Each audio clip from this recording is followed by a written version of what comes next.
के लिए, भजन कीर्तन करने के लिए वहां पर।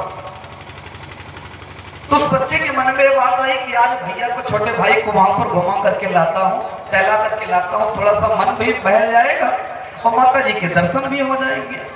उंगली पकड़ी, दोनों भाई चल देते हैं। गांव से बाहर निकले तो जब चढ़ाई आई, पहाड़ पर चढ़ने का नंबर आया, तो छोटा सा बच्चा वो कहां चढ़ पाए, तो बड़े लड़के ने उसको कंधे पर उठाया और लेकर चल दिया।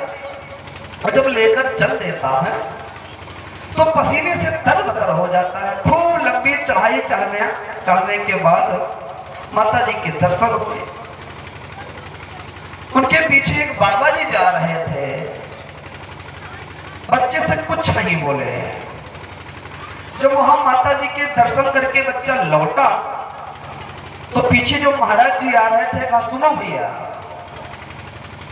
कहा मैं देख रहा था कि तुम इतनी कठिन परिश्रम के साथ कंधे पर इतना बोझ लाद करके और माता जी के दर्शन करने के लिए आए। बड़ा संघर्ष किया तुमने, बड़ी मेहनत किया तुमने। हम तो एक कमंडल लिए हैं और हाथ में कुछ चपटा लिए हैं बजाने के लिए, और इतने में भी हमारी सांस फूलने लगी। तुम तो इतना बोझ लेकर के माता जी के दर्शन करने के लिए कैसे आ गए? तो उस बच्चे ने कहा, महाराज सुनो, उम्र तुम्हारी इतनी हो गई है, साधु संत हो गए हो, सन्यासी हो गए हो, घर परिवार को छोड़ दिया है तुमने, लेकिन तुमको बात करना नहीं आया। तो संत ने कहा, हमसे कौन सी गलती हो गई भाई, हमने जो देखा वही कह रहे हैं। तो उस बच्चे ने कहा, सुनो महाराज जी, आपने बोझ कैसे कह दिया मेरे भाई को? ये मेरा भाई मेरा बोझ नहीं है। बोझ तो सामान को कहते हैं, सामग्री को कहते हैं, है ना। ये मेरा भाई मेरा प्राण है, मेरे हृदय का टुकड़ा है। आपने बोझ कैसे कह दिया? मेरा भाई मेरा बोझ नहीं है, वो तो मेरे कंधे से कंधे मिलाकर के चलने वाला है।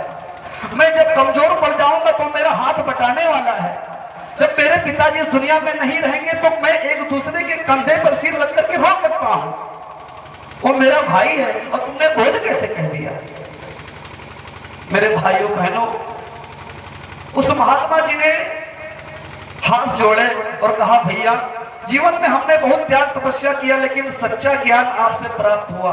वास्तव में ऐसा होना चाहिए, वास्तव में ये होना चाहिए। छोटे बच्चे से महात्मा जी को ज्ञान प्राप्त हुआ कि घर परिवार में कैसा रहना चाहिए, भाई भाई के प्रति प्रेम कैसा होना चाहिए। छोटे बच्चे ने बताया।